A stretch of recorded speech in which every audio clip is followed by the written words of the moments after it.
Kita ke kabar yang pertama, pemirsa. Truk tangki BBM solar Pertamina terbakar hebat di ruas tol Cipali Purwakarta, Jawa Barat setelah sebelumnya menabrak truk tronton bermuatan kayu.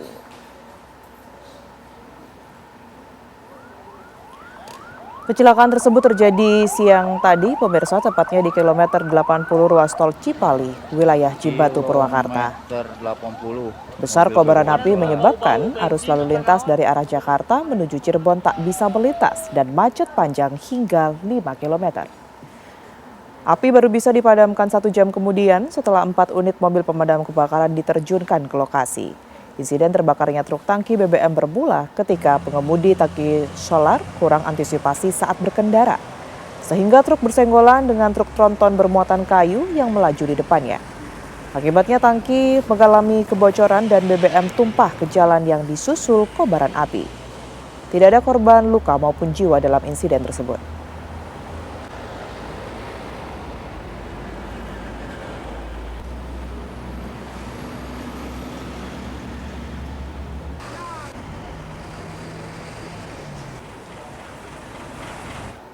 Pabrik pengolahan hasil perikanan di Kabupaten Pati, Jawa Tengah ludes terbakar. Kepulan asap hitam pekat terlihat membumbung tinggi dari kompleks pabrik pengolahan hasil perikanan dari berbagai titik di jalur Pantura. Salah seorang sopir pengangkut ikan mengaku pertama kali melihat api sekitar jam 6 pagi. Tak lama kemudian terdengar suara ledakan yang diduga berasal dari bagian mesin pendingin ikan. Belasan mobil pemadam kebakaran dikerahkan ke lokasi kejadian. Sementara itu, penyebab kebakaran masih dalam penyelidikan pihak berwenang.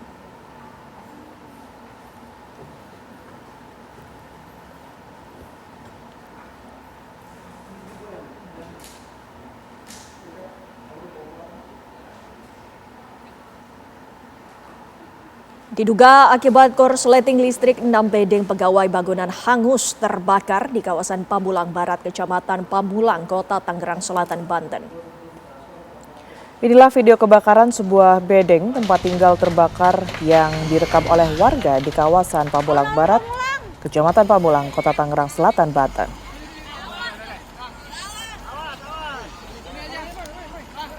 Kobaran api dengan cepat langsung menghanguskan bedeng para pekerja bangunan.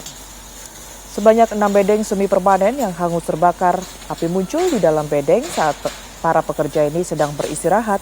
Petugas pemadam kebakaran Kota Tangerang pun langsung mendatangi lokasi kejadian sehingga api pun berhasil dipadamkan setelah menerjunkan 5 armada kebakaran ke lokasi kejadian. Diduga kebakaran akibat korsleting listrik, pemirsa. Beruntung pada saat terjadinya kebakaran tidak ada korban. Pasalnya para pekerja yang ada 10 orang ini langsung menyelamatkan diri.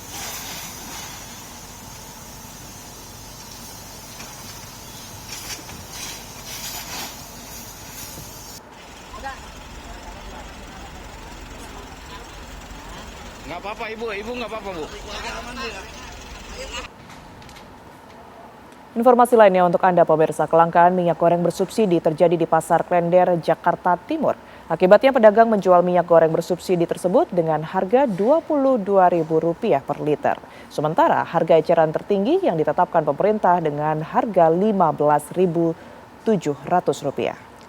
Kondisi pasar Klender hari ini jauh dari normal. Rak-rak minyak goreng tampak kosong atau hanya terisi sedikit.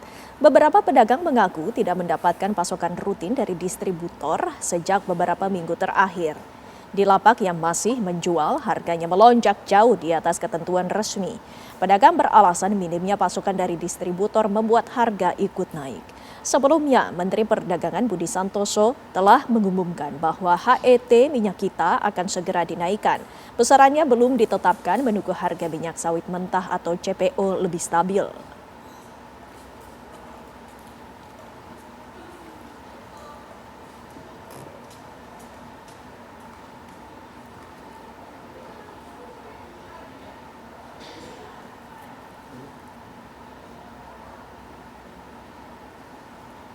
Pemirsa, kita akan mengupdate kondisi persediaan dan harga minyak bersubsidi di Jakarta dan Medan, Sumatera Utara. Sudah ada rekan-rekan kami, ada Rindi Salsabila dan Wanasari yang akan langsung melaporkannya untuk Anda. Pertama, kami akan menyapa Rindi terlebih dahulu untuk memantau bagaimana pantauannya di Jakarta. Silakan Rindi. Ya, selamat malam Windy, Tiara dan juga pemirsa. Beberapa waktu belakangan ini memang masyarakat Indonesia, khususnya ibu rumah tangga, mengeluhkan minyak yang langka, khususnya minyak kita dan juga ketersediaan minyak kita yang langka. Saat ini kami berada di Pasar Pulau Gadung, Jakarta Timur, dan di salah satu kios bahkan untuk stok minyak kita yang berukuran 1 liter ini sudah tidak tersedia. Seperti yang ditunjukkan oleh juru kamera kami, Taufik Muharfan. Yang saya tunjukkan sekarang ini adalah minyak kita dengan isi bersih 2 liter. Tapi untuk normalnya ini harganya Rp38.000, tapi sekarang imbas dari kelangkaan minyak kita sekarang harganya mencapai Rp42.000 sampai Rp43.000. Tadi kami sempat bertanya ke sejumlah kios lainnya berapa harga minyak kita untuk 1 liternya per hari ini. Sejumlah pedagang menjawab bahwa harganya mencapai Rp20.000. Padahal harga eceran tertinggi atau HET-nya ini hanya Rp15.700. Nah, kelangkaan ini tentunya menjadi keluhan bagi masyarakat, terutama bagi ibu rumah tangga yang kerap memasak menggunakan minyak. Nah, sekarang saya akan mengajak Anda, Windy, Tiara, dan juga pemirsa untuk berbincang-bincang secara langsung dengan pedagang untuk mengetahui sebenarnya sejak kapan minyak kita ini mulai langka. Dan saya akan mengajak Anda untuk berbincang dengan Mas Dian. Selamat malam, Mas Dian. Sebelumnya mau nanya, Mas, untuk minyak kita 1 liter ini kan sudah tidak tersedia ya, lagi tidak tersedia di kios Abang gitu. Ini sudah tidak tersedianya sejak kapan, Bang? Kurang lebih di sebulan ke belakang. Sebulan ke belakang. Terakhir stok minyak kita yang tersedia di kios Abang kapan dan harga jualnya berapa, Bang? 2 minggu ke belakang harga jual udah tinggi, udah mulai Rp23.000 per liter. Rp23.000 per Iya. liter. Nah, respons dari pembeli ini seperti apa, Bang, mengetahui harga minyak kita ini jauh dari HET-nya? Mengeluh. Kalau yang tahu sih emang pada nggak mau, soalnya di headnya cuma 15.000 kan, 15.700. Sekarang harga jual udah 23. Oke. Mending yang kayak Tropical, Sanko. Oke. Harganya bagus, minyaknya jernih. Oke. Nah, kan minyak kita ini kan harganya naik, lalu langka juga. Dampaknya ke penjualan dari Bang Dian sendiri seperti apa, Bang? Menurun sih. Karena kan mayoritas yang dicari minyak kita di sini paling cepat. Berapa persen itu penurunan omzetnya itu, Mas? Ya sekitar 60%. 60%. Ya, dari nggak adanya minyak kita. Oke. Nah, ini kalau misalnya saya lihat di belakang ada minyak curah. Kalau untuk minyak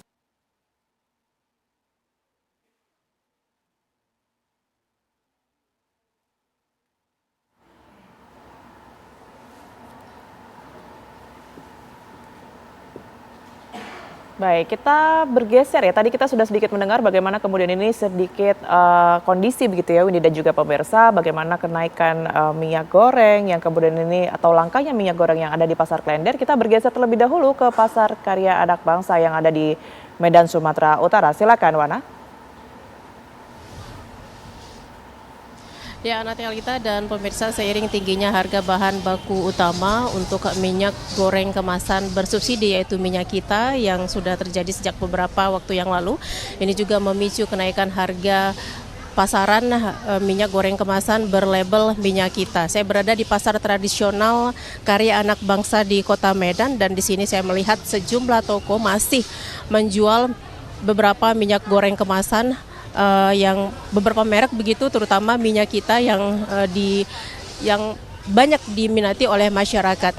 Dan saya coba akan ngobrol dengan pembelinya, maksud kami penjualnya yang ada di sini, kira-kira bagaimana sejauh ini stok atau kebutuhan minyak kita untuk warga Kota Medan, kemudian berapa harganya saat ini. Saya coba akan ngobrol dengan pedagangnya di sini. Selamat sore, Ibu, dengan siapa namanya? Dengan Lia. Ibu Lia ya. Bu Lia, saat ini harga minyak kita berapa ya, Bu ya, per kemasannya? Yang per kemasannya itu 1 liter 20.500. Nah, ini kan naik ya, Bu ya. Ini sudah berapa lama kenaikan harga minyak kota? Hampir 1 bulan lebih. Oh, sudah lama, Bu ya. Iya. Ini kan harganya sudah naik. Kira-kira gimana, Bu? Untuk pasokan ataupun stok minyak goreng kemasan minyak kita sejauh ini, apakah aman atau justru sulit diperoleh? Sulit, karena kan agak langka. Mereka kadang mau dia kan ada yang cantik, kita kan nggak tahu kan pasokan dari mana, tapi kami usahakan yang kualitas yang terbaik. Iya. Ini langkanya minyak kita ini sudah berapa lama, Bu? Dia udah, memang dia kan naik turun, mungkin karena langka minyak tah gimana permainannya, pemasokan minyak sampai saat ini agak sulit didapat. Nah, jadi kalau setiap harinya berapa stok yang bisa Ibu sediakan untuk mampu dijual oleh masyarakat kepada masyarakat? Pun sekitar 5 kotak itu pun susah, harus dari toko ke toko baru dapat, nggak satu toko. Bu, dengan adanya kenaikan harga minyak goreng kemasan ini, kira-kira gimana Bu minat masyarakat untuk tetap mengkonsumsi minyak kita kah atau mereka beralih ke minyak goreng curah? Ya, walaupun harganya agak naik, tapi mereka tetap milih minyak kita, walaupun dia kan dari kualitasnya pun kan beda dari minyak curah. Dari segi kilonya pun kan beda, kalau 1 liter dia nggak ada 1 kilogram. Cuman karena mereka sudah gimana ya, udah dari dulu dia pakai minyak kita, mereka nggak tahu itu isinya gimana, kemasannya, apakah sesuai dengan 1 kilo atau tidak.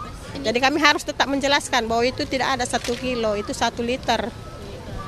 Bu Lia, kira-kira ada nggak Bu penjelasan dari pihak distributor kenapa ini minyak kita kemudian harganya mahal, kemudian sulit memperolehnya? Katanya pasokan minyak agak berkurang. Karena kan kami kan nggak langsung dari distributornya. Kalau dari distributornya susah dapat. Jadi kami harus cari gitu di mana ada di situ. Walaupun harganya kadang nggak lagi sesuai. Jadi gimana Ibu menyiasatinya dengan harganya tidak sesuai, kemudian susah lagi mendapatkan stoknya Bu? Ya itu tadi harus kita jaga para konsumen permintaannya. Kalau sampai saat ini ya hanya tipis lah, cuma 500 perak. Karena sekarang plastik pun naik kan, meningkat harganya. Terima kasih Ibu Lia atas waktunya. Ya, itu tadi pemirsa, ini adalah satu pasar tradisional dari sejumlah pasar tradisional yang ada di Kota Medan yang ternyata kenaikan harga minyak kita ini sudah terjadi sejak beberapa pekan terakhir, dari yang harganya di bawah Rp20.000 per kemasannya, kini sudah naik seperti di salah satu toko kami mengabarkan, harga per kemasan minyak kita ini berkisar Rp20.500 per liternya. Saya kembalikan ke Anatelita di studio. Baik, terima kasih Bu Anasari, dan sebelumnya Rindi Salsabila mengabarkan dari masing-masing titik. Selamat bertugas kembali. Kita beralih ke kabar lainnya. Pemirsa, seorang wanita warga Rawalele, Kalideres, Jakarta Barat tewas usai terlindas truk kontainer di kawasan Lampu Merah Cengkareng, Jalan Daan Mogot Raya, kilometer 12 Cengkareng, Jakarta Barat.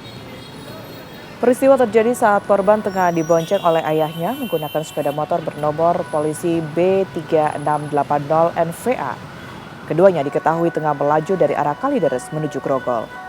Saat tiba di lampu merah Cengkareng, sebuah truk kontainer bernomor polisi B9919 FZ melaju di jalur yang sama, namun ketika lampu hijau menyala dan kedua kendaraan kembali bergerak, pengemudi truk diduga tidak melihat keberadaan sepeda motor di samping kirinya. Ban truk kemudian menyenggol sepeda motor hingga menyebabkan korban Nabila terjatuh dan terlindas.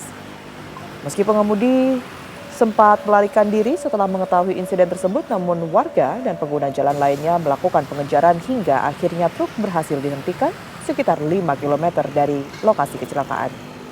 Jenazah korban kemudian dievakuasi ke rumah sakit untuk keperluan penyelidikan, pemirsa. Sementara kasus kecelakaan tersebut tengah ditangani oleh unit kecelakaan lalu lintas Jakarta Barat.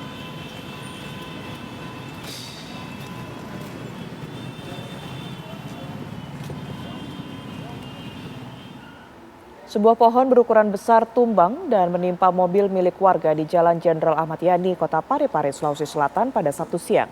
Akibat kejadian tersebut, pemirsa, arus lalu lintas di jalur Poros Parepare menuju ke Kabupaten Sidrap sempat terganggu. Pemirsa, sebuah pohon berdiameter cukup besar tumbang di sekitar pemakaman Tionghoa Lapade, Jalan Jenderal Ahmad Yani, Kota Parepare, Sulawesi Selatan pada Sabtu siang. Batang pohon kayu Jawa yang tumbang menimpa satu unit mobil milik warga yang tengah melintas di sekitar lokasi. Akibatnya, mobil mengalami ringsek pada bagian depan. Selain menimpa sebuah mobil, pohon tumbang ini menimpa gerobak kopi yang juga kebetulan melintas di lokasi. Beruntung tidak ada korban jiwa maupun luka-luka dalam peristiwa tersebut.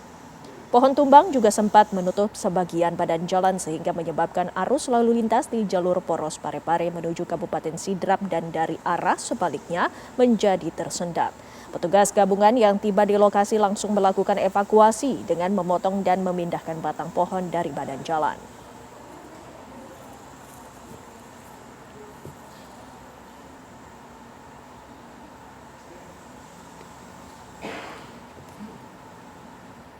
Motor milik seorang karyawan Satuan Pelayanan Pemenuhan Gizi atau SPPG di Kelurahan Purutrejo, Kecamatan Purworejo, Pasuruan, Jawa Timur raib di gondol maling saat para karyawan sedang sibuk memasak di dapur. Aksi pencurian sepeda motor tersebut terekam kamera pengawas. Dalam rekaman terlihat seorang pelaku masuk ke area SPPG, sementara satu pelaku lainnya diduga menunggu di luar untuk mengawasi situasi. Setelah berhasil masuk, pelaku langsung mengarah ke area parkir dan mengambil sepeda motor Matic milik Firman, salah satu karyawan SPPG. Aksi tersebut berlangsung cepat pemirsa hingga tidak diketahui oleh para pekerja yang sedang beraktivitas di dalam dapur. Usai berhasil menguasai kendaraan, pelaku langsung melarikan diri ke arah barat bersama rekannya. Pihak SPPG telah melaporkan kasus pencurian tersebut kepada kepolisian. Sementara polisi masih melakukan penyelidikan untuk mengungkap pelaku pencurian dan menelusuri keberadaan sepeda motor yang hilang.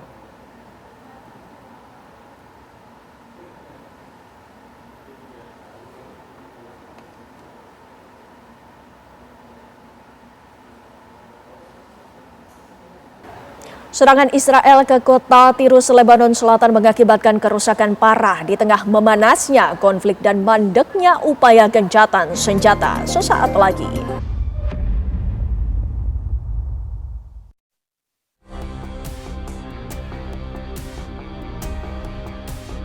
Kasus dugaan korupsi dalam program makan bergizi gratis yang melibatkan sejumlah mantan petinggi Badan Gizi Nasional menuai sorotan tajam.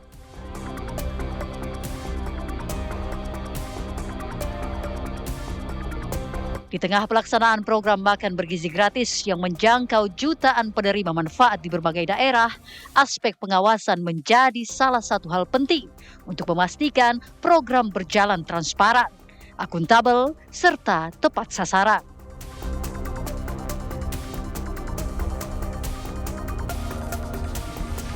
Sistem pengawasan berlapis guna mencegah terjadinya penyimpangan dalam pengelolaan anggaran maupun pelaksanaan teknis program di lapangan menjadi tantangan tersendiri.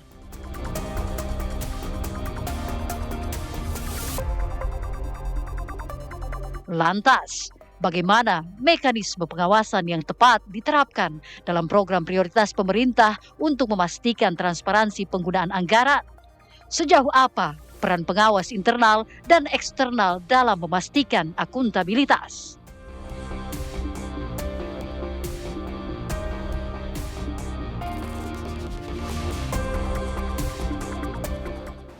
Pemirsa, kasus dugaan korupsi dalam program makan bergizi gratis yang menyeret 3 pimpinan Badan Gizi Nasional menjadi sorotan. Lantas bagaimana evaluasi dan juga bentuk pencegahannya, termasuk pula bagaimana mekanisme pengawasan yang ideal sehingga hal serupa tidak kembali terulang. Kami akan hadirkan perbincangannya pemirsa bersama sejumlah narasumber yang sudah hadir bersama kami.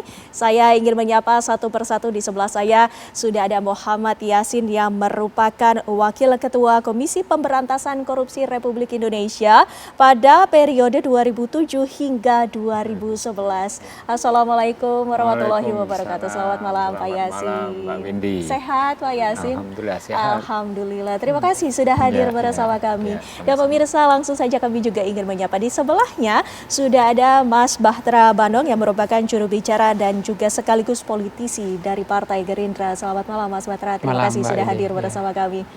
Ya, Mas Bahtera, langsung saja kami ingin menanyakan kepada Anda menanggapi bagaimana kasus yang saat ini terjadi. Sesungguhnya apa yang Anda lihat dari sistem pengawasan yang terjadi? Apakah memang ada celah yang bisa dimanfaatkan? Ya, ini kan saya pikir memang momentum ini juga harus dijadikan sebagai pembelajaran ya, bahwa di sana ada tata kelola mungkin yang perlu diperbaiki, terus kemudian target sasarannya, dan kemudian karena ini menggunakan anggaran yang tentu jumlahnya tidak sedikit. Fantastis, karena ya. kan memang penerima manfaatnya juga sangat banyak, kurang lebih targetnya kan hampir sekitar 82 juta orang. Nah, maka dari itu perlu pengelolaan yang transparan, yang akuntabel, terus kemudian bagaimana agar tata kelola itu bisa lebih diperbaiki lagi. Karena memang kalau kita lihat ya, sebetulnya kan sistemnya kan sudah berjalan, bahwa yang kita lihat selama ini juga dari banyaknya kasus-kasus, mulai dari soal menu yang tidak sesuai dengan standarisasi, dapur-dapur yang tidak sesuai dengan SOP, dan penindakannya sebetulnya sudah banyak sekali ya. Kalau saya tidak salah itu kurang lebih Pak Yasin sekitar 8.000 dapur yang sempat disuspend, terus kemudian setelah diperbaiki 5.000-nya boleh beroperasi lagi, tapi ada 2.000 lebih yang tidak boleh beroperasi. Di sana sebetulnya sudah ada sistem yang kemudian untuk dilakukan sebagai kontrol agar tidak terjadi penyelewengan, tetapi karena ini adalah bagaimanapun menggunakan anggaran negara lagi-lagi ya, yang begitu besar, tentu selalu ada celah untuk dimanfaatkan bagi orang-orang yang memang dianggap bahwa Pak Presiden itu yang membuat marah, karena kan dianggap tidak serius mengurusi yang program yang berkaitan langsung dengan masyarakat. Dan sementara di sisi lain Pak Presiden ini menyampaikan bahwa ini adalah program yang sangat mulia, program yang dianggap bisa memperbaiki bukan hanya kualitas gizi, tetapi juga kualitas manusia Indonesia di masa depan juga bisa bisa lebih baik. Nah, ini program yang bagus. Jadi itulah yang membuat Pak Presiden sebetulnya kecewa terhadap adanya penyimpangan, adanya pengelolaan yang dianggap tidak jujur barangkali, adanya sesuatu yang dianggap bahwa ini ada ketidakseriusan untuk mengurusi yang program yang begitu baik ini. Iya, Pak Yasin, jika kita melihat modus yang dilakukan oleh 3 pimpinan BGN ini, salah satunya adalah markup dan juga penggunaan penyalahgunaan wewenang di mana yayasan ini atas nama mereka, sehingga uang yang masuk adalah ke ketiga tersangka tersebut. Apakah menurut Anda pola ini memang kerap digunakan dalam praktik korupsi? Iya, saya merefer kepada kajian sistem yang dilakukan oleh KPK di periode 2005-2026. Jadi ditemukan garis besarnya bahwa pelaksanaan dari makan bergizi gratis atau MBG ini tata kelolanya buruk atau bad governance, seperti itu. Tata kelola yang mana? Dari aspek regulasi itu baru ada setelah program MBG itu undergoing proses, berjalan baru aturannya ditetapkan. Itu dari aspek kajian mengenai aturan. Terus kemudian tata kelolanya itu yang berkaitan dengan baik itu pengadaan barang dan jasa, tadi disinggung juga yang mengenai tepat sasaran dan tidaknya, terus yang menentukan untuk menunjuk yayasan dan SPPG-nya itu juga bermasalah, tata kelolanya buruk. Ada intervensi di situ. Terus kemudian juga pengawasan dari BGN itu kurang. Jadi ada 3, dari aspek regulasi, dari aspek tata kelola, baik itu tata kelola pengadaan barang dan jasa, penunjukan yayasan, penunjukan SPPG, kemudian pengawasan pelaksanaan alokasi anggaran yang diterapkan, sehingga kesimpulannya itu per pekannya itu 1,75 triliun nih diduga itu penyimpangan yang terjadi. Per dapur itu bisa 1,8 miliar. Betapa besarnya tuh jumlah itu.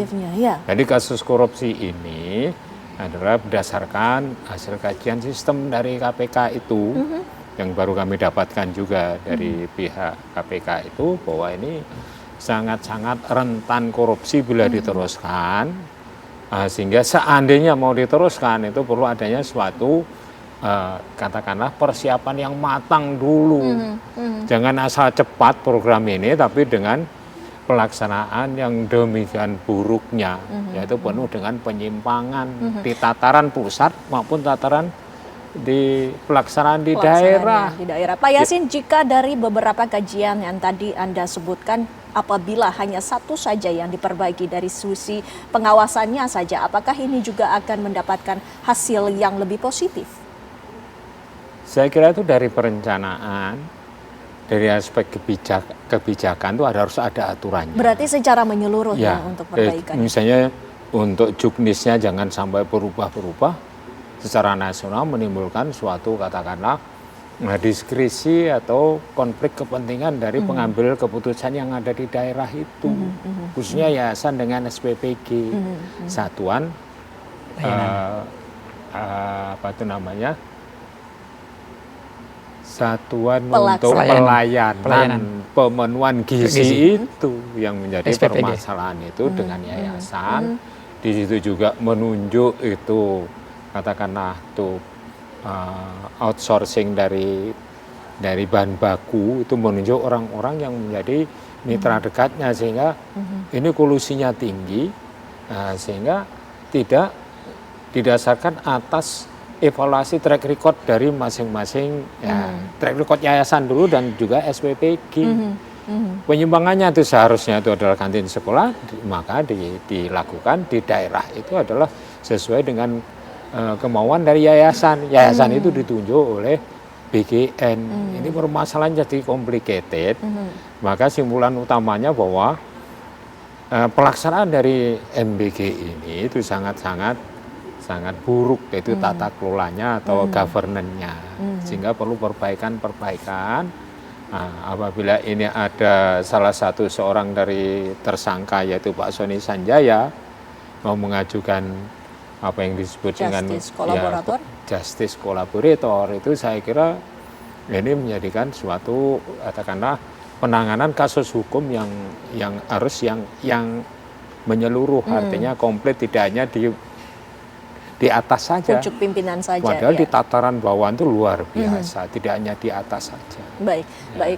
Mas Batra, menurut Anda apakah dari pihak DPR ini juga sudah melakukan pengawasan yang secara maksimal?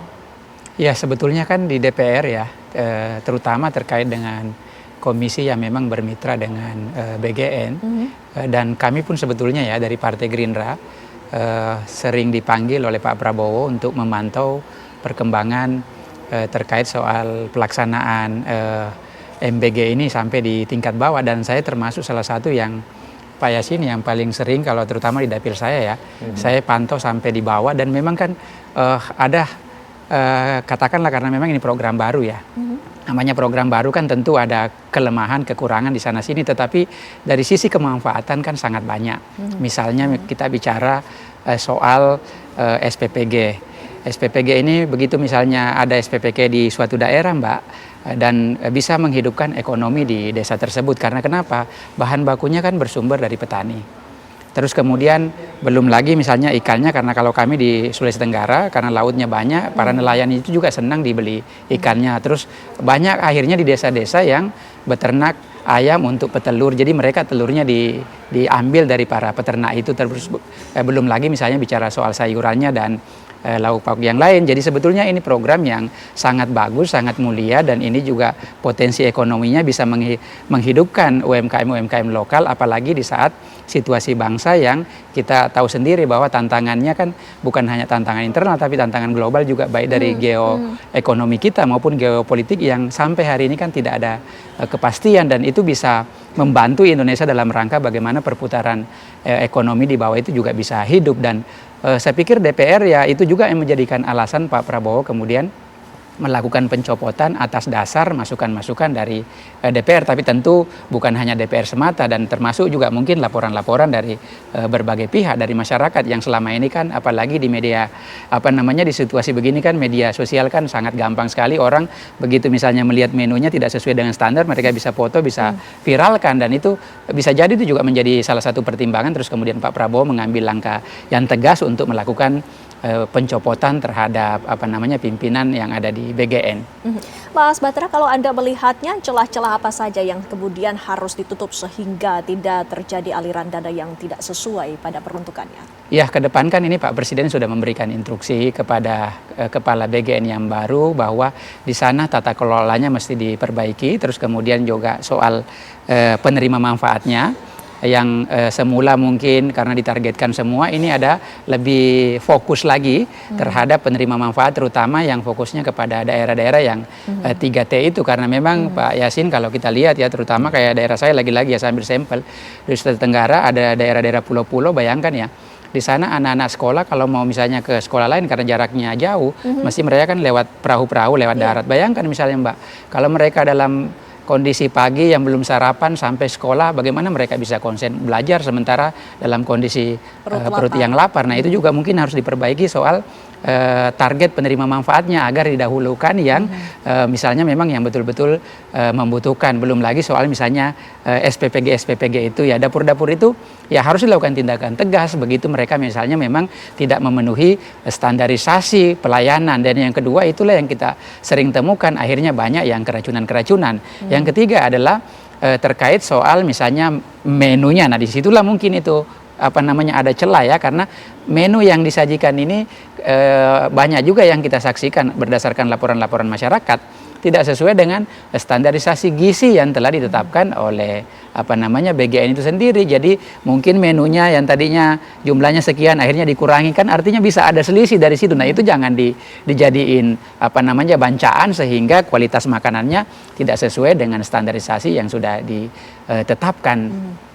Ya, Pak Yasin, jika memang ada beberapa pihak yang memanfaatkan bahkan dijadikan bahan bancaan tadi disebutkan, apa sesungguhnya yang menjadi hal yang bisa diantisipasi agar tidak ada pihak-pihak yang menyelewengkan wewenangnya? Ya, jadi pengawasan itu karena itu program nasional, dananya per tahunnya itu kisarannya hampir 300 triliun rupiah. Ini luar biasa banyaknya. Pasti ini adalah apabila salah satu dari APH atau penegak hukum itu concern terhadap kasus ini, memang kasus ini kasus serius. Jangan hanya itu misalnya proses hukum, berarti kan itu kan law enforcement di tingkat jajaran atas, yaitu para ketua dan wakil ketua dari BGN mantan ya. Itu saja tidak cukup. Jadi memang tata kelola itu yaitu perencanaan, terus cara pengukuran keberhasilan, target kinerja yang ditetapkan masing-masing wilayah dan bahkan masing-masing dapur per kecamatan itu kan dapurnya kan ada yang, bervariasi ya, bervariasi, ada yang ya ini mau dirapikan menjadi hanya 5 itu. Nah, ini harus melalui kajian, jangan sampai hanya perkiraan secara individu, jangan. Ini harus dikaji secara tim, kajian akademis harus matang sambil melakukan pembenahan yang integrated, koordinasi dengan instansi-instansi lain, baik itu pemerintah daerah atau kementerian terkait itu. Juga termasuk pengawasannya itu adalah lembaga-lembaga yang punya kewenangan untuk melakukan pengawasan atas pelaksanaan dari program itu. Jadi kalau ini hanya ditangani law enforcement, 3 orang di pusat, mungkin ada merambah beberapa orang di tingkat pusat, itu tidak akan menyelesaikan masalah. Karena ini proyek ini adalah berlaku secara nasional dan tipikal geografi kita ini kan berbentuk kepulauan. Kepulauan kita ada 17.500 pulau, di mana masing-masing pulau ini asumsinya yang terhuni ya, tentunya di antara 17.500 itu pasti ada sekolah dasarnya. Pemerataan juga belum, kemudian sentra-sentra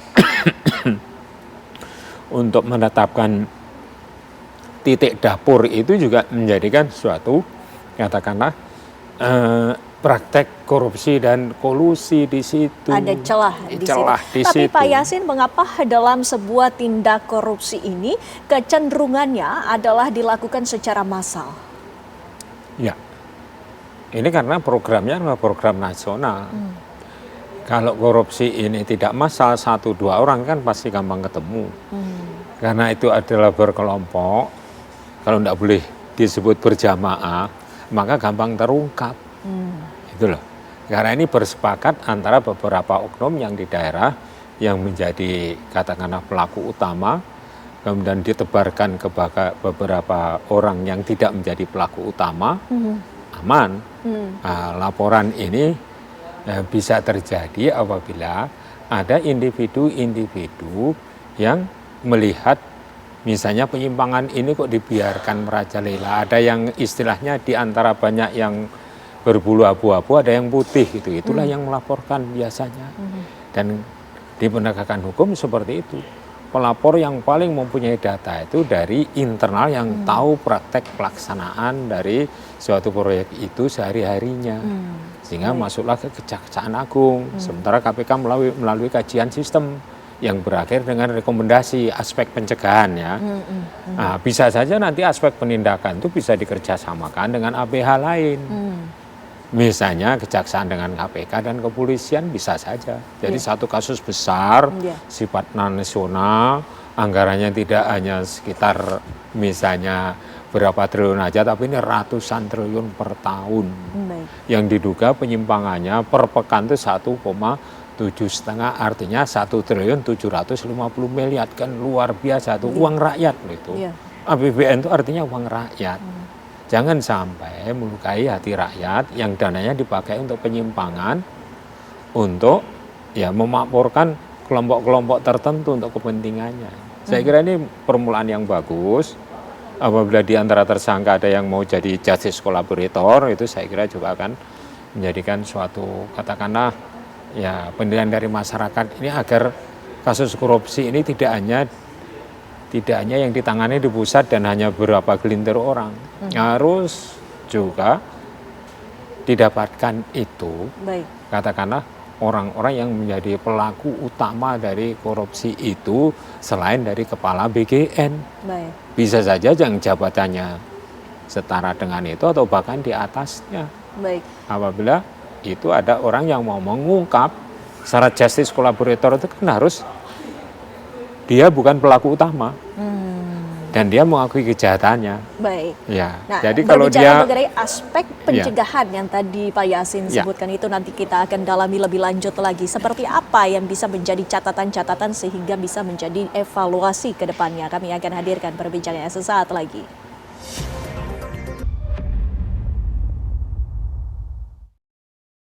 Kita lanjutkan dialog kami, Mas Bahtera. Jika tadi kita sudah mendengarkan pemaparan dari Pak Yasin, ada sejumlah catatan tentunya yang harus diperbaiki dalam program ini untuk mencegah adanya tindak korupsi lagi dalam program unggulan Presiden Prabowo Subianto. Mas Bahtera sendiri melihatnya dimulai dari mana nih untuk melakukan evaluasi dan juga perbaikan? Ya, saya pikir Presiden Prabowo sangat jelas ya pengarahannya di Sentul, terus kemudian setelah itu memanggil Ibu Nanik bahwa di sana memang perlu dilakukan audit secara berkala dan Pak Prabowo sudah menginstruksikan semua penegak hukum untuk terlibat kemudian bagaimana agar bisa dilakukan audit terhadap pengelolaan MBG ini, misalnya melibatkan semua mungkin ya unsur-unsur penegak hukum. Di sana ada kejaksanaannya, ada KPK-nya, ada polisinya, dan yang paling penting adalah jangan lupa juga BPKP harus dilibatkan dalam rangka audit internal itu karena ini kan soal menggunakan anggaran negara dan tentu yang untuk mengaudit sistem itu pasti kan ada mekanismenya dan kami bersyukur ya salah satu wakil dari BGN itu punya background itu dan mantan wakil ketua BPKP ditempatkan di situ itu dalam rangka untuk memperbaiki audit di internal itu dan selain itu saya pikir memang perlu yang dilakukan soal transparansinya, pengolahannya harus lebih terbuka lagi, terus kemudian harus akuntabel. Poin pentingnya yang disampaikan oleh beliau tadi itu dan jangan lupa sekarang kan sebetulnya kita bisa memaksimalkan teknologi. Nah harusnya itu dipakai untuk kemudian dilakukan monitoring. Karena sampai tingkat bawah kan bisa misalnya soal menu kan bisa diupload ini sudah sesuai standar apa tidak. Terus yang kedua soal dapur-dapur misalnya yang soal kebersihannya, higienisnya kan bisa semua sebenarnya bisa dikontrol dengan menggunakan teknologi. Jangankan itu ya, Mbak mungkin kalau misalnya punya warung, punya apa, semua kan bisa kita tampak kita ke sana pun bisa tahu kondisinya di sana. Jadi sebetulnya pemanfaatan teknologi juga itu sangat penting untuk melakukan evaluasi secara berkala. Nah, kalau itu bisa dilakukan secara simultan, saya yakin dan percaya bahwa program yang begitu baik ini, begitu mulia ini akan berjalan semestinya sesuai dengan harapan Presiden Prabowo, dan itu juga menjadi harapan kita bersama karena ini kan programnya yang tentu program yang sangat baik, ini harus kita dukung karena di sana Mbak sekarang jumlah penerima manfaatnya kan ada sekitar kurang lebih 60 jutaan. Jumlah dapur itu yang terbentuk sekarang sudah hampir 30 ribuan. Jadi artinya di sana juga bisa menciptakan lapangan pekerjaan, dan sesuai dengan pidato Presiden sudah hampir 1,3 juta orang yang menjadi pekerja dari dari program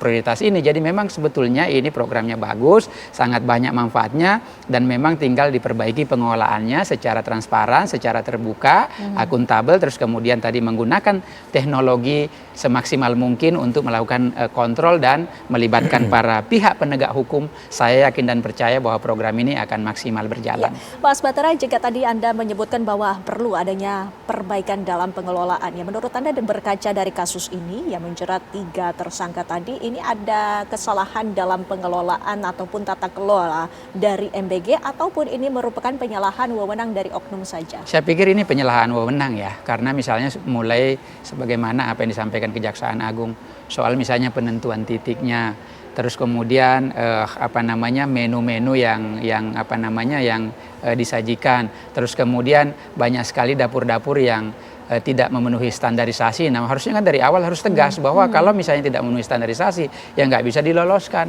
Kalau misalnya menunya tidak sesuai dengan SOP yang sudah ditentukan, harusnya dapurnya ditutup. Jadi sejak awal sebenarnya kalau dilakukan tindakan tegas itu, saya yakin dan percaya itu tidak akan terjadi sebagaimana apa yang kita lihat beberapa hari terakhir ini. Dan itulah sebetulnya yang membuat Pak Prabowo kecewa, karena memberikan kewenangan yang besar, kepercayaan yang besar, tetapi ternyata kepercayaan itu tidak bisa dipakai, tidak bisa dimaksimalkan dengan baik, dan itu yang membuat beliau merasa terpukul bahwa seharusnya kan ini programnya bisa jalan, kemanfaatannya bisa dirasakan oleh seluruh masyarakat Indonesia, tetapi di sana ternyata dalam hal pengelolaan ada penyimpangan, ada ketidakjujuran, ada hal-hal yang dianggap pengelolaannya tidak dilaksanakan dengan sebaik-baiknya. Tidak well design. Tapi sebelum menjawab itu Pak Yasin, kalau menurut Pak Yasin sendiri, pelibatan dari lembaga anti rasuah seperti KPK misalnya ini dalam pelibatan untuk menjadi pengawas, apakah ini seberapa besar peranannya? Ya, jadi sebelum itu pelibatan kepada penegak hukum dan lembaga-lembaga yang punya kewenangan untuk melakukan audit, itu perencanaannya, aturannya harus firm dulu.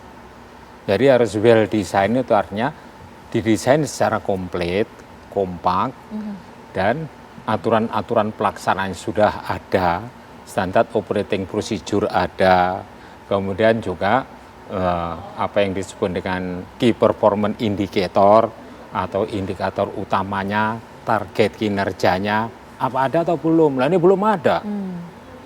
Kalau itu belum ada, pasti orangnya menyimpang semua. Bagaimana untuk mengukur bahwa BGN itu berkinerja di dalam melaksanakan program pemerintah? Ini program pemerintah loh ini. Ini duit rakyat, bukan ansih duit pemerintah saja. Duit pemerintah itu asalnya dari rakyat. Maka kalau hanya program yang mulia tapi tidak well design, ya rusaklah ini negara ini. Gitu loh Mbak. Jadi yang terpenting itu adalah tata kelola dari aspek aturannya, dari aspek kebijakan dan pelaksanaannya itu harus firm dulu, sampai kepada pengukuran dan pelaksanaan di daerah, kemudian baru didesain pengawasan formal dan pengawasan informal. Libatkan tuh universitas dan penggiat anti korupsi, terus kemudian diaudit itu oleh akuntan publik atau oleh internal auditor, itu baik di daerah maupun dari BPKP itu. Ada apa enggak itu audit dari BPKP itu misalnya itu adalah triwulanan itu atau quarterly, itu audit kinerja kan juga nggak ada. Audit investigatif juga nggak ada. Biasanya audit itu adalah audit kinerja dulu 3 bulanan. Dan audit keuangan juga belum ada ini. Jadi harus didesain, diprogramkan, rencana program nasional yang mulia tadi disebutkan oleh Pak Bahtera, memang mulia ini, tapi kalau tidak didesain secara baik ya rusaklah ini, duit ini seperti diobral ke pihak-pihak tertentu gitu. Jadi perlu dibikin tim, begitu Ya, menurut Pak Yasin? tim. Jadi yang merencanakan secara bagus ini, sambil jalan, oke lah ini kan sudah terbentuk gitu loh. Jadi perencanaan aturannya tuh jangan sambil jalan membuat aturan seperti yang sudah terjadi. Baru mereka-reka. Lalu kemudian penentu kebijakan. Itu jangan tersebar terus kemudian tidak ada pemantauan dari BGN. BGN itu menurut kajian KPK tidak ada pengawasan yang cukup. Cenderung konflik of interest dari yayasan itu dalam penunjukan SPPG. Kalau tadi ya misalnya bahan baku dari petani itu di harga at commercial price atau belum kan tidak ada itu evaluasi itu. Kalau ada laporan kinerja kan ada bahan baku dari petani telurnya harganya harga komersial tidak kemahalan tidak di markup. Gitu loh. Dari sirkulasi sehari-hari itu bisa terpantau dan itu diumumkan itu katakanlah itu bisa setengah tahunan itu kelamaan. Quarterly sekarang itu melalui web. Jadi web BGN yang mengupload itu informasi tentang pelaksanaan dari 8.000 dapur tadi. Sehingga bisa diakses secara publik ya? Iya, bisa diakses secara publik wilayah per wilayah yang dilakukan. Di situ muncul itu tepat sasaran atau tidak itu dimunculkan. Jadi apakah ada ini contohnya sebelumnya? Misalnya ya anggaran daerah yang dilakukan oleh pemerintah kota Surabaya yang pada waktu kami itu meneliti ke sana tahun 2006 itu saya di KPK gitu. Dia itu di-upload itu anggaran itu, penyerapan anggaran tapi itu per semester. Karena pelaksanaan kerjaan tidak bisa itu 3 bulanan itu bisa selesai kan per semester. Jadi tidak di akhir. Kalau ada instansi yang bisa melakukan akuntabilitas dan transparansi seperti itu, kenapa BGN tidak? Ini harus transparan, duit rakyat ini. Harus transparan, itu hasil kinerjanya mencapai target atau tidak, itu setiap 3 bulanan, 4 kali, karena quarterly, di dalam 1 tahun sehingga tidak ada celah untuk menyimpang. Nah, sambil didampingi tadi seperti kata Pak Bahtera tadi, penegak hukum juga ikut mengawasi, terutama yang mempunyai kegiatan pencegahan korupsi, yakni KPK. Kalau yang kejaksaan dan kepolisian tidak punya itu program pencegahan. Kalau KPK itu core tugasnya adalah pencegahan dan penindakan. Itu harus intensif terlibat di dalam suatu pelaksanaan MBG ke depan. Kalau tidak transparan, tidak diupload di dalam prestasi kerjanya per quarterly, maka akan terulang, bongkar pasang, menutup dapur, ya, memecat orang, itu akan terus seperti itu. Dengan adanya transparansi, apakah menurut Pak Yasin ini juga akan meningkatkan kepercayaan publik? Oh iya, jadi dengan transparansi itu berarti apa? Ada partisipasi masyarakat di dalam melakukan pemantauan dari pelaksanaan program pemerintah ini. Sesuai dengan PP nomor 43 tahun 2018, 18.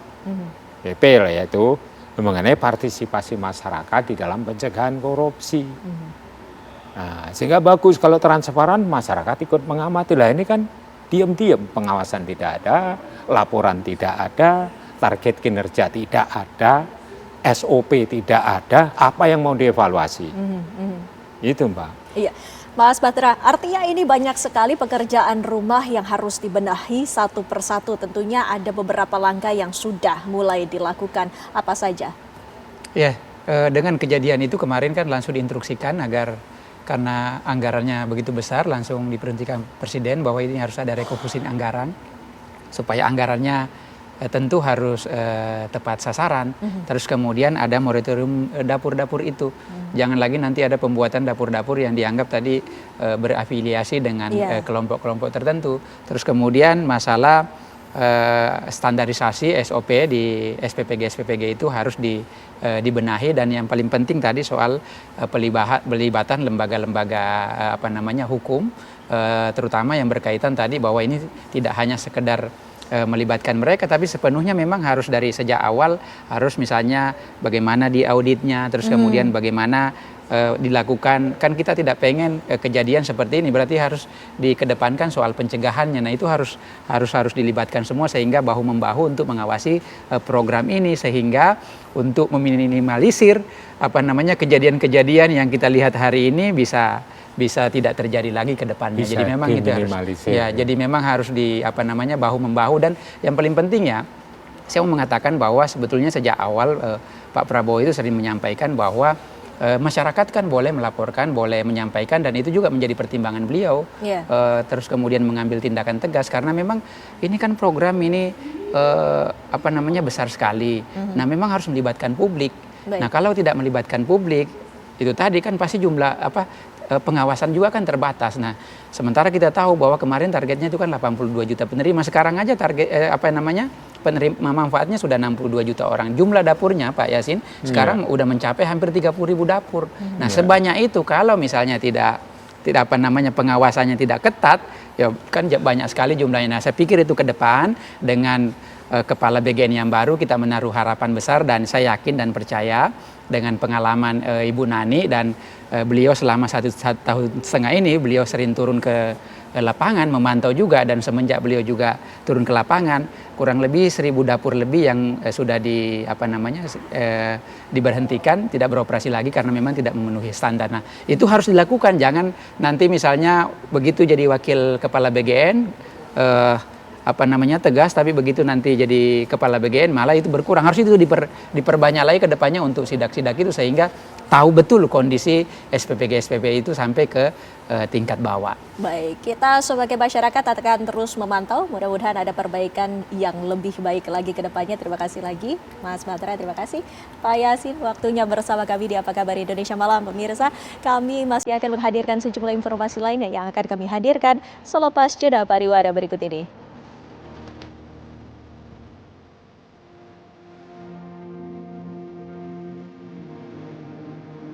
Anda kembali di Apa Kabar Indonesia Malam, pemirsa. Wakil Ketua DPR RI Sufmi Dasko Ahmad menggelar rapat koordinasi dengan pejabat di bidang ekonomi seperti Gubernur BI Peri Warjio dan Menteri Keuangan Purbaya Yudi Sadewa di Kompleks Parlemen Jakarta.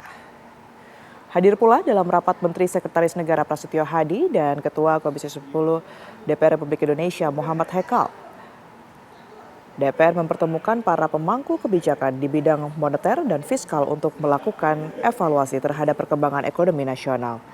Seluruh pihak berkomitmen untuk membangun koordinasi yang lebih erat antar instansi.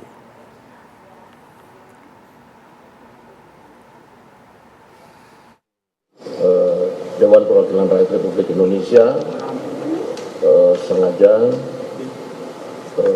berkumpul dengan teman-teman dari lembaga otoritas moneter maupun kebijakan fiskal serta dari pemerintah untuk mengadakan evaluasi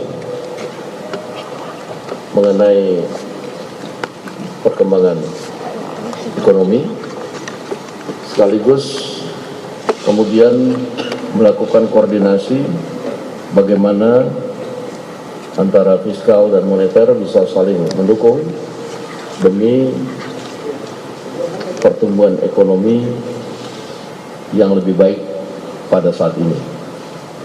Dan alhamdulillah hasil koordinasi pada hari ini telah menghasilkan beberapa kesepakatan yang tentunya akan disampaikan oleh masing-masing pihak, baik dari otoritas moneter, fiskal maupun dari pihak pemerintah.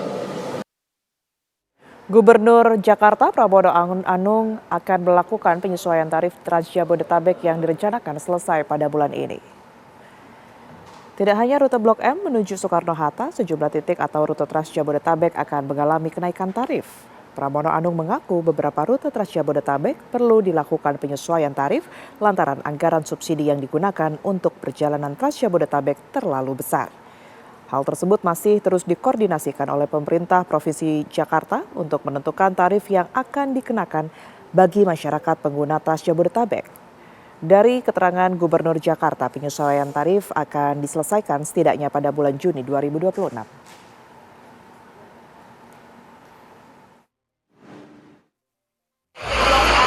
Untuk tarif TJ Blok M Trans Jabodetabek, kalau itu bukan TJ tapi Trans Jabodetabek, segera akan kami putuskan. Pada bulan-bulan ini kita akan memutuskan beberapa rute, bukan hanya Blok M ke Soekarno-Hatta, tetapi juga Trans Jabodetabek lainnya yang perlu penyesuaian karena memang subsidinya terlalu besar. Ya, lantas bagaimana tanggapan masyarakat terhadap rencana penyesuaian tarif layanan Trans Jabodetabek? Untuk mengetahui respons warga secara langsung, pemirsa, sudah ada rekan kami Putri Lestari di lokasi. Selamat malam Putri, silakan. Ya baik, selamat malam Tiara dan juga pemirsa. Seperti yang kita ketahui, tarif Trans Jabodetabek nantinya akan mengalami penyesuaian pada bulan ini, di mana dikarenakan menurut dari Gubernur DKI Jakarta bahwa tarif terjadinya penyesuaian tarif tersebut lantaran tingginya beban subsidi yang ditanggung oleh Pemprov DKI Jakarta. Nah, sekarang saya sudah berada di Stasiun Sudirman nih Tiara dan juga pemirsa. Saya akan bertanya kepada salah satu masyarakat di sini, apakah mereka setuju atau tidak setuju dengan adanya dari penyesuaian tarif Trans Jabodetabek yang akan dilakukan pada bulan ini. Selamat malam, Mas. Namanya siapa, Mas? Yoga. Mas Yoga sudah tahu sebelumnya ada penyesuaian tarif Trans Jabodetabek pada bulan ini? Oh, tahu, sedikit tahu sih tentang itu. Kalau Mas Yoga sendiri ini pengguna moda transportasi umum juga kah? Iya, saya menggunakan KRL dan juga Transjakarta, Mbak, untuk. Oke, nah Mas Yoga sebagai pengguna transportasi umum, apakah setuju atau tidak setuju nih dengan adanya penyesuaian tarif dari Trans Jabodetabek itu sendiri? Oke, saya sih ngelihatnya lebih ke seberapa banyak sih yang ditambahkan gitu kan. Terus juga apa sih feedbacknya nanti yang nanti didapatkan gitu dengan kenaikan tarif ini. Dari Mas Yoga itu berarti setuju ya dengan adanya kenaikan dari Trans Jabodetabek itu sendiri. Nah kalau misalkan setuju, kira-kira kenaikannya berapa rupiah sih Mas? Berapa ribu kira-kira? Iya, saya kira sih untuk kenaikan yang standar lah gitu ya Mbak ya, nggak terlalu tinggi, juga nggak terlalu memberatkan gitu bagi kita sebagai pekerja ya di Jakarta ini gitu. Lalu harapan kedepannya nih Mas, kalau misalkan naik pada bulan ini kira-kira ingin armadanya ditambahkan kah atau seperti apa? Ya Mbak, khususnya untuk armada-armada yang memang banyak peminatnya dan juga banyak dipakai oleh warga sekitar Jakarta gitu ya Mbak ya, itu sangat membantu banget sih untuk kalau misalkan dengan adanya kenaikan tarif ini, dengan ditambahkan armada itu sangat membantu kita banget sih Mbak. Oke, berarti kalau tetap naik, tetap menggunakan transportasi umum tersebut gitu ya? Ya betul, kita pasti tetap naik Transjakarta ataupun KRL ini karena benar-benar membantu sih Mbak gitu dari sisi transportasi umum kita gitu. Oke Tiara, nah itu salah satu pendapat warga yang setuju mengenai penyesuaian tarif dari Trans Jabodetabek yang akan dilakukan pada bulan ini. Nah saya akan bergeser ke salah satu masyarakat untuk bertanya apakah ia setuju atau tidak setuju. Selamat malam Mbak, dengan siapa? Dinda. Mbak Dinda boleh kasih tahu ke pemirsa TV One kira-kira Mbak Dinda setuju nggak sih dengan adanya kenaikan dari tarif Trans Jabodetabek tersebut? Untuk saya nggak setuju ya, karena saya mahasiswa, tahu sendiri ya uang saku itu nggak seberapa. Mungkin kalau bisa nggak usah dinaikin sih, harganya normal aja. Oke, dengan kenaikan dari Trans Jabodetabek itu sendiri nih Mbak, kira-kira kenaikan yang sesuai itu berapa ribu sih kenaikannya? Kalau bisa sih sesuai dengan tarif kantong mahasiswa aja sih, kalau bisa sekitar 10.000 atau 5.000 aja sih. Oke, nah kalau dari Mbak Dinda sendiri kan tidak setuju nih Mbak. Nah itu lebih memilih untuk tetap naik moda transportasi Trans Jabodetabek atau lebih memilih misalkan naik motor gitu Mbak? Lebih baik naik motor ya, karena lebih hemat juga, bisa misalkan kalau isi bensin 20.000 bisa 2 hari atau 3 hari sih, gitu aja sih. Nah, kalau ada kenaikan atau penyesuaian tarif, kira-kira harapan kedepannya untuk Pemprov DKI Jakarta seperti apa sih? Pengen nggak sih ada kenaikan atau ada penambahan armada atau gimana tuh Mbak? Kalau bisa sih lebih tertib lagi ya, supirnya banyak yang ugal-ugalan juga dan banyak kasus yang kecelakaan juga di lalu lintas ya, segitu aja sih. Oke, terima kasih Mbak Dinda. Nah, itu Tiara dan juga pemirsa, bagaimana respon masyarakat terkait adanya kenaikan dari atau penyesuaian tarif Trans Jabodetabek yang ada. Ada yang setuju dan ada juga yang tidak setuju dengan penyesuaian tarif Trans Jabodetabek yang akan dilaksanakan pada bulan Juni 2026. Nah, itu memang kalau kita lihat bahwa penyesuaian tarif ini berkisar kalau sekarang masih di angka 3.500, bahkan kalau sebelum jam 6 pagi ini di angka Rp2.000. Diharapkan dari respon masyarakat yang tadi saya wawancarai ini bisa menjadi respon untuk pemerintah Provinsi DKI Jakarta untuk tidak menaikkan dari atau tidak terlalu tinggi menaikkan dari tarif yang akan diberikan, maupun juga kalau naik nantinya mungkin akan ditambah armadanya, lalu kemudian juga diberikan yang terbaik untuk masyarakat yang menggunakan moda transportasi tersebut. Demikian Tiara yang dapat saya sampaikan dari Stasiun Sudirman. Kembali kepada Anda di studio. Baik, terima kasih atas laporan Anda, Putri Lestari, langsung dari kawasan Sudirman, Jakarta. Pemirsa, aksi pencurian kendaraan roda 2 terjadi di siang hari di kawasan perumahan Baler 1 Batu Nunggal, Kota Bandung, Jawa Barat. Aksi tersebut terekam kamera CCTV. Inilah rekaman CCTV yang merekam jelas aksi pencurian sepeda motor di kawasan perumahan Baler 1 Batu Nunggal, Kota Bandung. Dalam rekaman tersebut terlihat dua pelaku beraksi dengan berbagi tugas, pemirsa. Satu pelaku menunggu di luar lokasi, sementara pelaku lain masuk ke area garasi dan memantau keadaan sekitar. Setelah merasa aman, pelaku langsung melancarkan aksinya dengan membobol kunci sepeda motor Matic yang terparkir. Hanya dalam hitungan menit, pelaku berhasil menguasai kendaraan dan membawanya kabur. Sementara pasca kejadian, petugas kepolisian langsung melakukan olah tempat kejadian perkara dan memeriksa rekaman CCTV untuk mengidentifikasi para pelaku.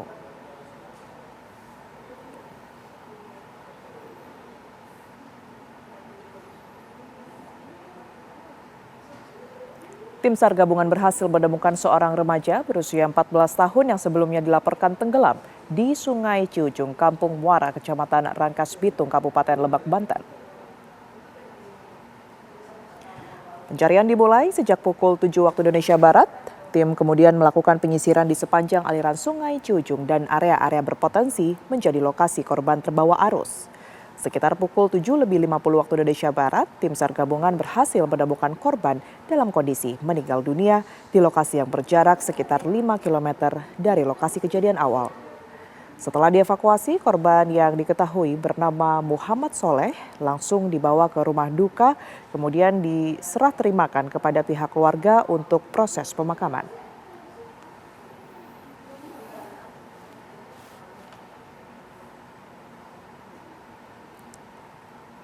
Bocah perempuan berusia 11 tahun ditemukan meninggal dunia bersimbah darah di rumahnya Desa Dawung, Kecamatan Jenar, Kabupaten Sragen, Jawa Tengah. Saat ditemukan, bocah bernama Balkis Rajiansyah yang duduk di kelas 5 sekolah dasar itu ditemukan dengan luka-luka sayatan senjata tajam di wajah. Saat kejadian, korban masih mengenakan pakaian seragam pramuka dan berada di rumah sendirian. Tim Satreskrim Polres Sragen bersama Direktorat Reserse Kriminal Umum Polda Jawa Tengah melakukan olah tempat kejadian perkara yang kedua. Dalam olah TKP kedua ini, pemirsa, pihak kepolisian melibatkan ibu kandung korban. Polisi telah memeriksa 4 orang saksi untuk dimintai keterangan dan dimungkinkan bisa bertambah.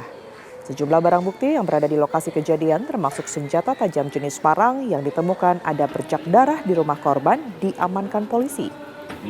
Saat ini polisi tengah menyisir dan mengumpulkan rekaman kamera pengawas di sepanjang jalan yang diduga menjadi jalur perlintasan pelaku membawa kabur kendaraan korban.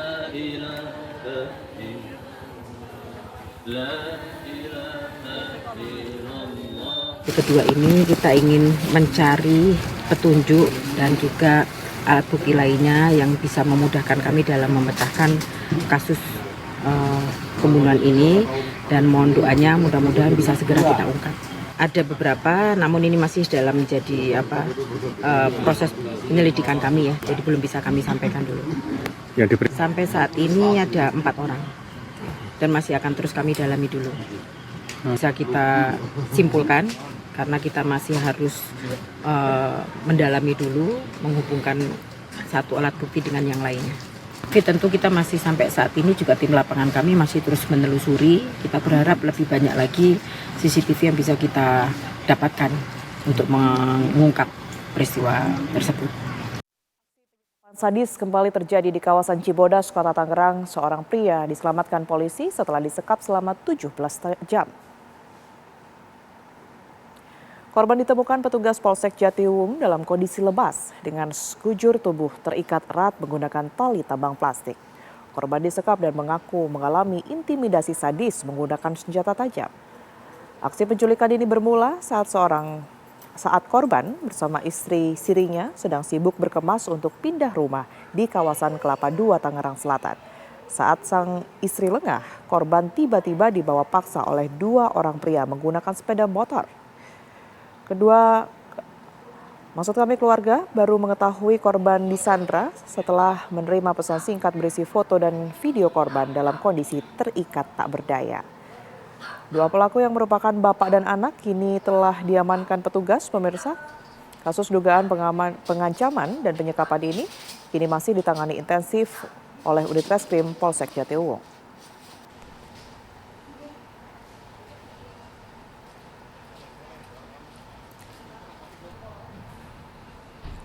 Seorang wanita muda ditemukan tewas di kamar kosnya di kawasan Tanjung Priok, Jakarta Utara.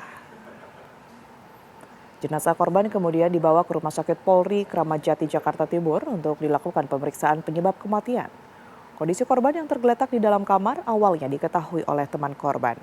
Polisi membawa seorang pria dan seorang wanita ke kantor Polsek Tanjung Priok untuk dimintai keterangan sebagai saksi. Polisi juga membawa sejumlah barang bukti dari kamar kos korban. Dugaan adanya unsur pidana dalam kematian korban masih dalam penyelidikan kepolisian.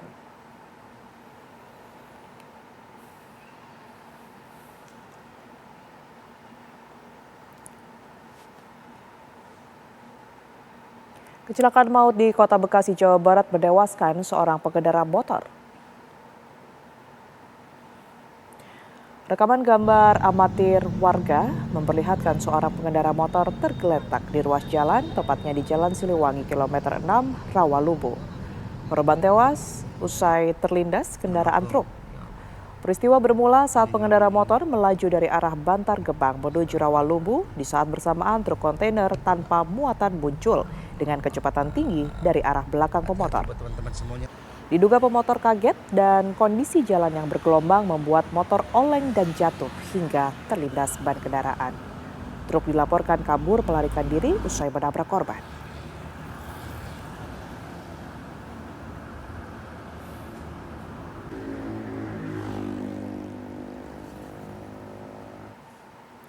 Sebuah minibus terjun ke saluran air sedalam 4 meter di Surabaya, Jawa Timur.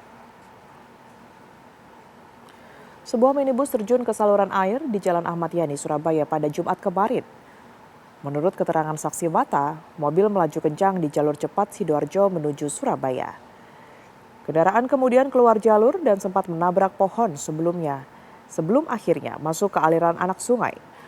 Pengemudi yang mengalami syok berhasil diselamatkan dari dalam mobil oleh warga dan pengemudi yang melintas. Sementara kendaraan minibus dievakuasi petugas Damkar Kota Surabaya dengan menggunakan alat berat krain. Proses evakuasi badan minibus ini, pemirsa, berlangsung dramatis selama kurang lebih 2 jam.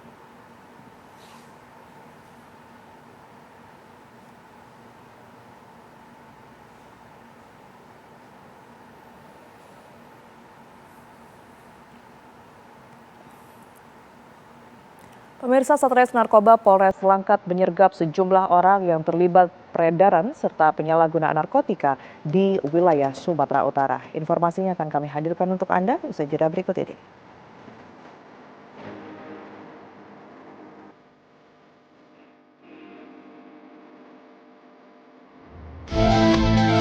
Pemirsa, Gunung Lewotobi laki-laki di Flores Timur kembali mengalami 3 kali letusan setinggi 1,5 km ke arah barat Sabtu 6 Juni 2026 pagi. Saat meletus, gunung mengeluarkan abu vulkanik setinggi 1,5 km ke arah barat. Erupsi terjadi selama 3 menit dengan kekuatan amplitudo maksimal 44,4 mm. Badan Geologi meminta agar warga 5 desa di Kecamatan Wulanggitang untuk tidak beraktivitas dalam radius 5 km dari pusat erupsi. Kondisi ini lantaran saat ini terjadi peningkatan aktivitas yang dipicu adanya suplai magma ke permukaan kawah gunung dan berpotensi terjadi letusan susulan.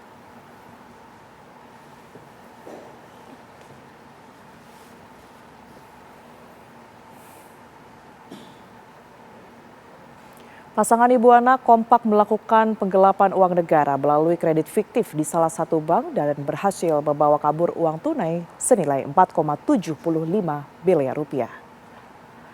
Masa pelarian Liau, Ingrawati dan anaknya Bastian Wijaya akhirnya usai. Setelah 2 tahun berlalu menjadi buronan, keduanya berhasil ditangkap tim tangkap buron Seksi Intelijen Kejaksaan Negeri Surabaya. Intelijen Kejari Surabaya sempat kesulitan dalam melacak keberadaan ibu dan anak ini. Pasalnya dalam pelarian, keduanya lihai menutupi jejak. Keduanya buron berhasil diamankan di lokasi persembunyiannya tanpa perlawanan berarti. Liau Ingrawati dan Bastian Wijaya merupakan terpidana kasus korupsi kredit modal kerja fiktif di salah satu bank dengan nilai kerugian mencapai 4,75 miliar rupiah. Dalam persidangan, keduanya tidak pernah hadir dan diputus bersalah secara in absentia atau di luar kehadiran terdakwa.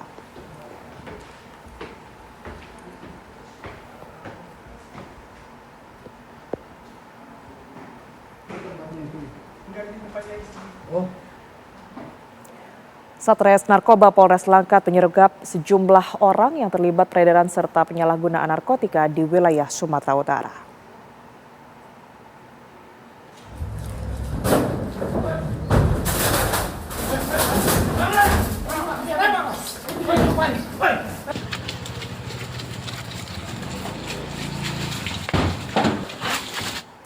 Saat penangkapan, sejumlah tersangka sempat melakukan perlawanan.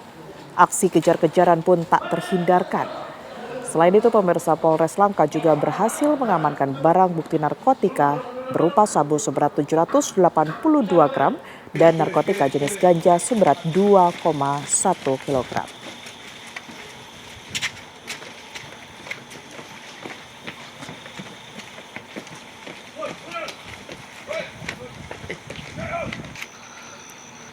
Polres Bangkalan, Jawa Timur menangkap sekelompok pemuda yang merekayasa teror pocong jadi-jadian untuk kepentingan konten di media sosial.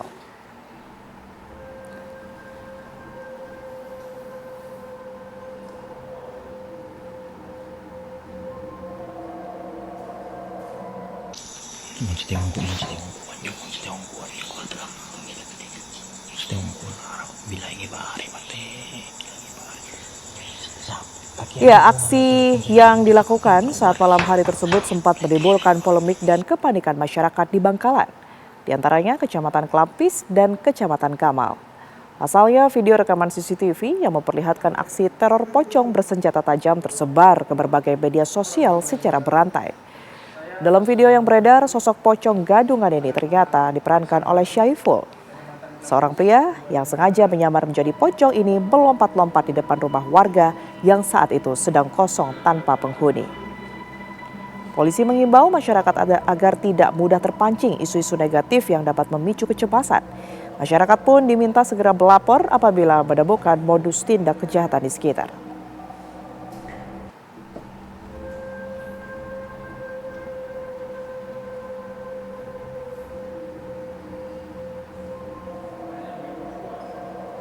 Akibat dipicu antrian saat mengisi bahan bakar minyak di SPBU di Jalan Durdin Panji, Kota Palembang, salah satu sopir truk tewas dengan beberapa luka tusuk sekujur tubuh.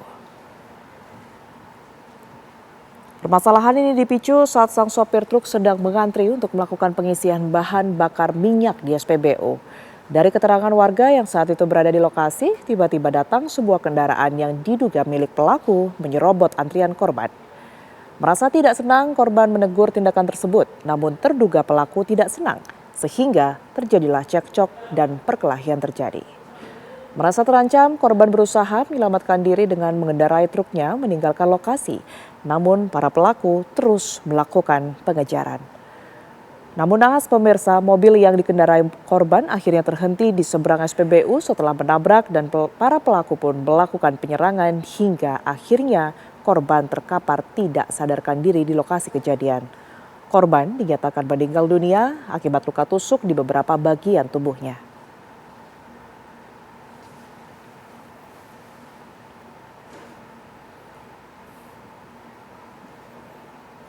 Diduga hilang kendali, sebuah truk tronton menabrak 3 kendaraan dan rumah warga di Jalan Raya Ngawi, Solo, Jawa Timur.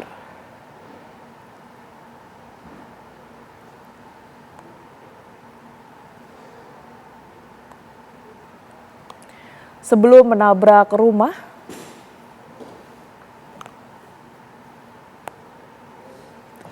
truk tronton juga menabrak truk tangki berisi bahan bakar minyak dan pengendara sepeda motor. Menurut sopir truk, kemudi truk tiba-tiba terkunci saat melaju kencang hingga tak bisa dikendalikan.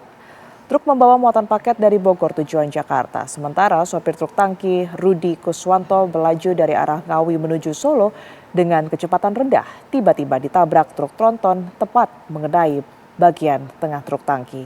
Ia sempat menghindar sebelum akhirnya menabrak sepeda motor berikut, rumah dan sebuah mobil milik warga setempat. Akibat dari kecelakaan beruntun ini, pemirsa, seorang pengendara sepeda motor terluka dan dibawa ke rumah sakit.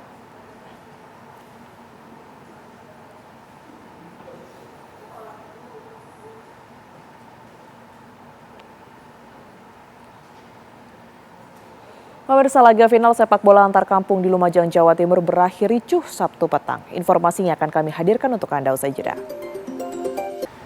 Pemirsa, kecelakaan maut antara sepeda motor dan truk terjadi di jalur nasional Surabaya-Jombang, Jawa Timur.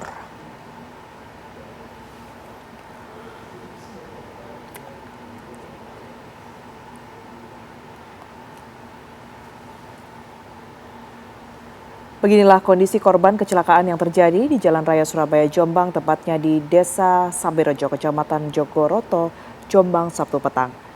Korban diketahui bernama Rosa Dwi Nur Kumalasari, berusia 21 tahun, warga Desa Badas, Kecamatan Sumobito, Kabupaten Jombang. Korban tewas usai diserempet truk dari jalur satu arah. Kecelakaan bermula saat korban mengendarai motor metik bernomor polisi S3531 OJB dari arah utara, hendak menyeberang ke jalur selatan. Saat berbelok ke arah barat di belokan sempit, korban diduga tidak memperhatikan jalur dari arah timur yang bertepatan dengan melajunya truk gandeng bernomor polisi AG9763UB hingga kecelakaan pun tak terhindarkan. Petugas dari unit Gakum Laka Lantas Polres Jombang langsung melakukan olah TKP dan mengamankan seluruh barang bukti. Sementara jasad korban langsung dievakuasi dan dibawa ke kamar jenazah RSUD Jombang.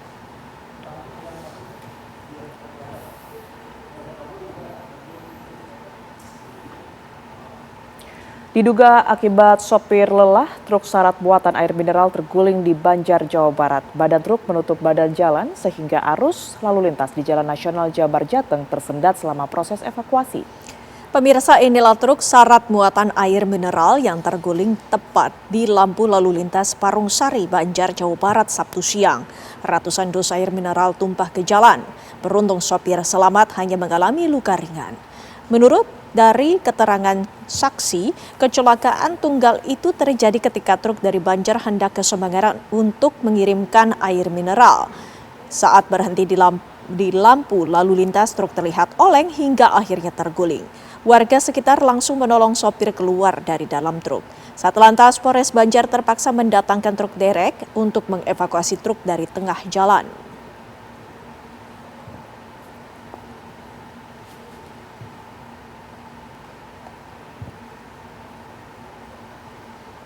Laga final sepak bola antar kampung di Lumajang, Jawa Timur berakhir ricuh pada Sabtu petang. Ratusan supporter kesebelasan yang kalah langsung mengejar wasit yang dianggap kurang adil dalam memimpin jalannya pertandingan.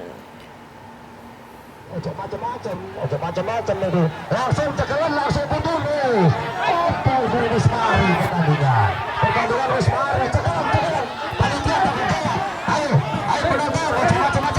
Inilah detik-detik saat ratusan supporter kesebelasan Banaspati, Desa Kandangan, Kecamatan Senduro, langsung berlarian masuk ke dalam lapangan pertandingan beberapa saat setelah peluit akhir pertandingan dibunyikan.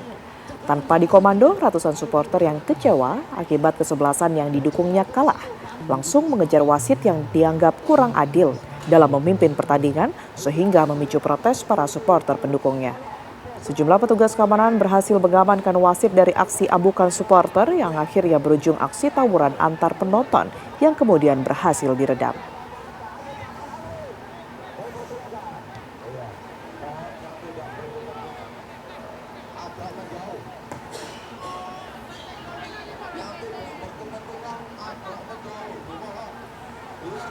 Kabar tadi sekaligus menutup Apa Kabar Indonesia Malam. Saya Windy Wellingtonia. Dan saya Tiara Haraha. Pemirsa, sesaat lagi Anda dapat menyaksikan program Kabar Utama bersama dengan Haidar Fasyal. Kami pamit undur diri, terima kasih.